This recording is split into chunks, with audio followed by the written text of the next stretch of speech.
Vamos direto para as notícias, então? O ministro Alexandre de Moraes, do Supremo Tribunal Federal, autorizou a abertura de um inquérito pedido pela Procuradoria-Geral da República. Augusto Aras encaminhou esse pedido para investigar financiamento e participação em ato contra o Congresso e o STF no domingo. A suspeita é de que deputados federais tenham financiado essa manifestação. E como os deputados possuem foro privilegiado, a investigação, que corre sob sigilo, deve ser no âmbito do STF. O presidente Jair Bolsonaro participou desse ato, mas ele não é citado nesse pedido de inquérito da PGR. Confusão nas estatísticas do coronavírus no Brasil. Depois de divulgar a morte de 383 pessoas em apenas 24 horas, o Ministério da Saúde recuou, alegou que houve um erro de digitação e diminuiu o número para 113 óbitos. Desde a demissão de Henrique Mandetta, a pasta abandonou as coletivas diárias de ministro e técnicos. As informações agora são passadas por um boletim eletrônico. O boletim de ontem, por exemplo, foi retirado da página do Ministério na internet. Perguntado sobre o erro nos dados, o presidente Jair Bolsonaro disse que não é coveiro. Ontem, na volta ao Palácio do Alvorada, no início da noite, o presidente também anunciou que o Distrito Federal pode reabrir escolas militares a partir da próxima segunda-feira. Vamos ver. Uma boa notícia para quem interessar, obviamente. Eu estive agora com o governador Ibanez, conversamos da possibilidade de abrirmos aqui, da minha parte, o Colégio Militar, da parte dele, os colégios da PM, do Bombeiro, bem como das escolas cívico-militares a partir de segunda-feira. Okay? Então essa talvez seja o primeiro gesto para nós aqui voltarmos à normalidade no tocante ao estudo aqui no Brasil. Vou conversar também com o Moro, para nós abrirmos a Academia da Polícia Federal a partir de segunda-feira também. Existe essa possibilidade, que o Moro está viajando, por isso não consegui conversar com ele. Quantas mortes o senhor acha que cara, quem fala de eu não sou coveiro, tá vendo? Presidente, mais uma coisa, como foi Não sou coveiro. Tá? O ministro da Saúde, Nelson Teich, trocou as coletivas diárias por um pronunciamento oficial. O primeiro aconteceu ontem. Basicamente, Teich repetiu o que disse na cerimônia de posse na semana passada e não descartou o fim do isolamento social. Dá uma olhada.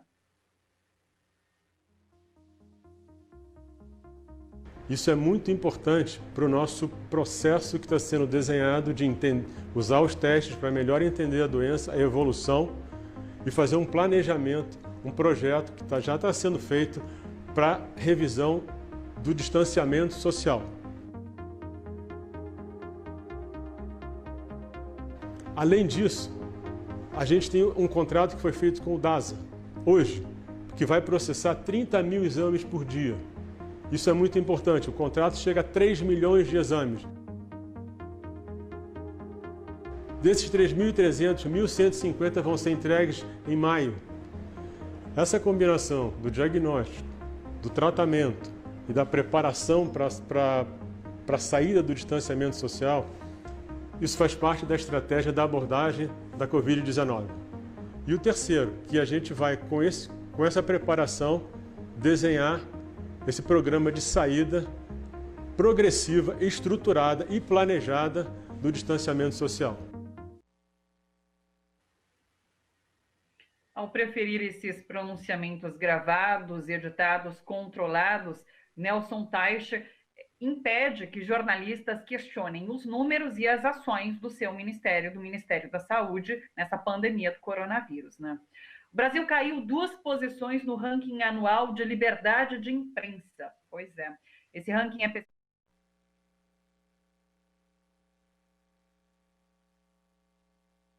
ocupa agora a posição número 107.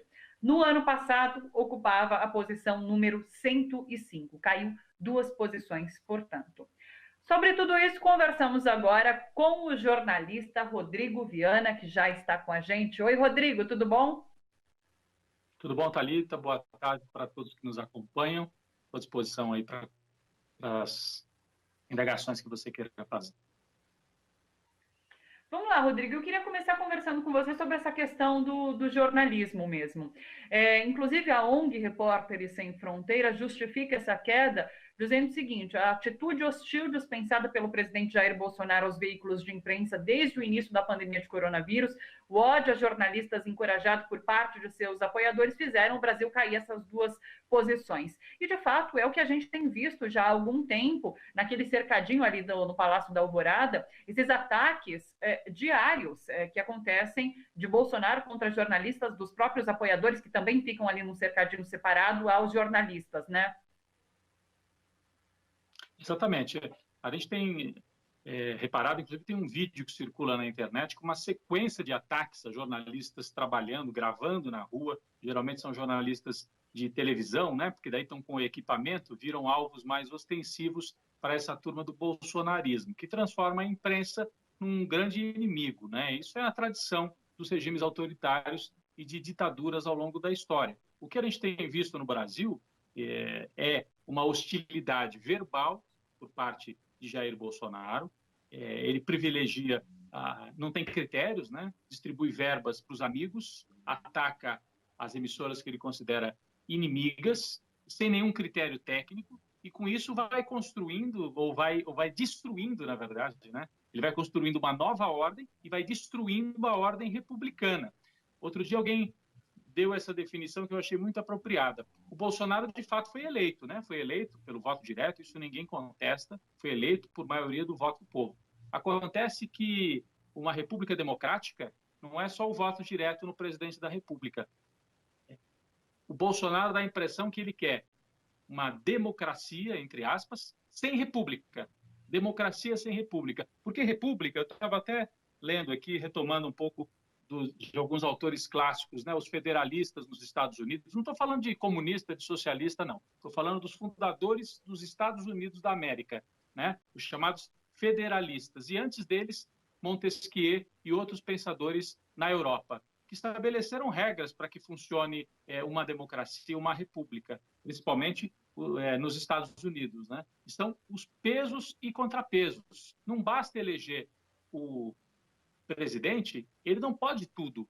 Tem os contrapesos, o legislativo, o judiciário, a sociedade organizada, e a imprensa é um dos pilares desses contrapesos ao poder eleito do presidente da República. Então, Jair Bolsonaro tenta estabelecer no Brasil uma democracia fajuta sem república. Democracia sem república.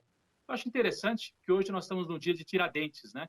Tiradentes foi um herói construído pela República Brasileira, né? Quando os republicanos derrubam a monarquia, já que aqui no Brasil nós tivemos 2 imperadores, né? Quando derrubam a monarquia, faltavam heróis no Brasil, né? O Brasil não tinha heróis de independência. Então foram buscar no Tiradentes esse herói construído aí de maneira um pouco torta, né? E um herói que lutou contra justamente o poder monárquico, o poder imperial dos portugueses na época, né? Então, o que eu vejo hoje é um governo que ameaça a imprensa como uma partezinha. Eu não gosto de sobrevalorizar isso. O ataque à imprensa nem é o mais importante. O principal é o ataque à República, a ideia de que você não pode tudo. O sujeito que foi eleito não pode fazer o que ele quiser, não pode partir para o vale tudo, não pode intimidar as pessoas dessa maneira. Agora, a imprensa brasileira também, a imprensa tradicional comercial, ajudou a criar esse clima, né? Criou um clima de caça às bruxas, de que pode perseguir, sim, uma parte do setor político. Os petistas podem usar todo tipo de abuso para perseguir. Só que quando você abre a garrafa e o gênio sai da garrafa, quem é que disse que o autoritarismo vai se voltar só contra um pedacinho?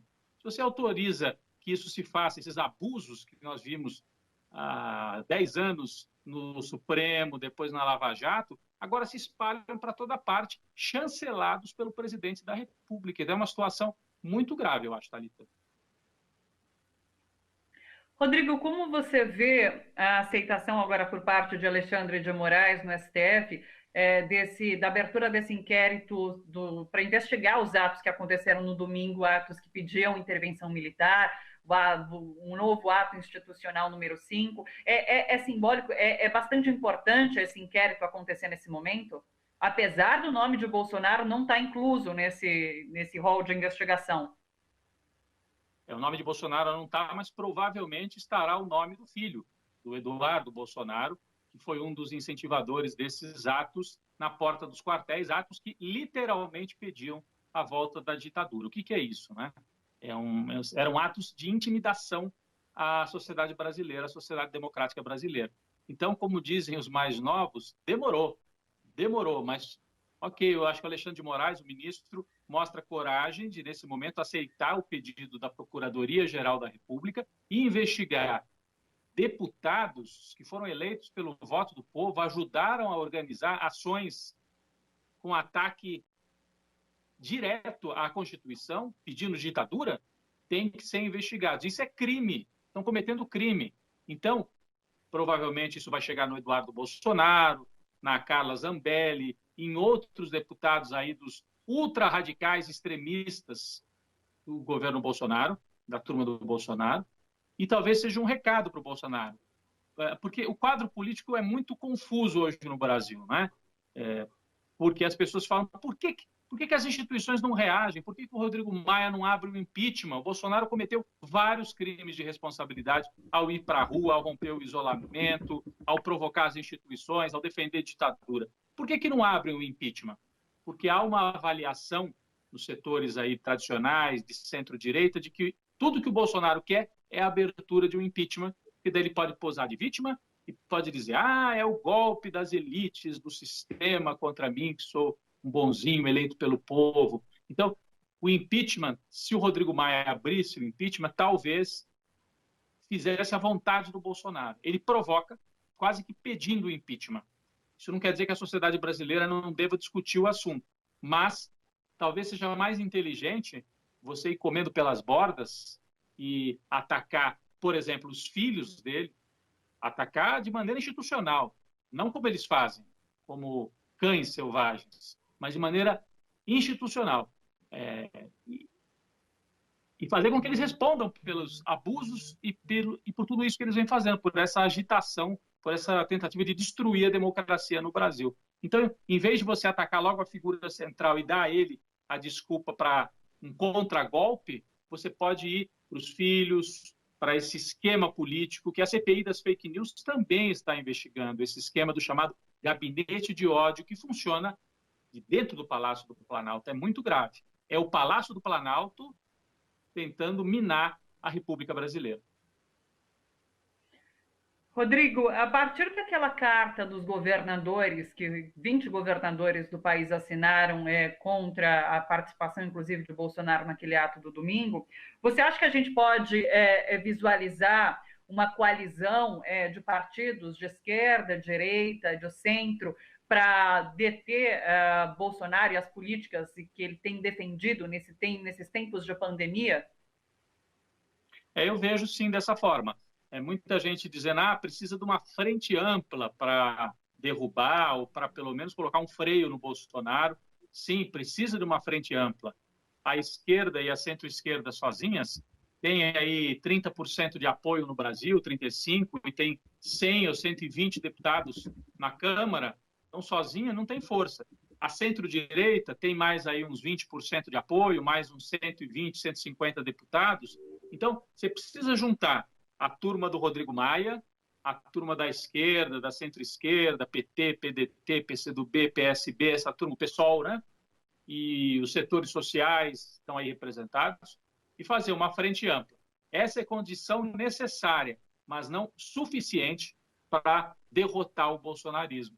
Muita gente acha que a derrota mesmo só virá no momento em que uma parte, pelo menos, das Forças Armadas entenderem também que não dá mais para o Bolsonaro comandar o país. Então, nós ficamos numa situação muito complicada, numa espécie de empate no Brasil. O Bolsonaro não tem mais força para governar, parece ser tutelado por militares que tentam colocar alguma ordem na bagunça administrativa que é o governo Bolsonaro.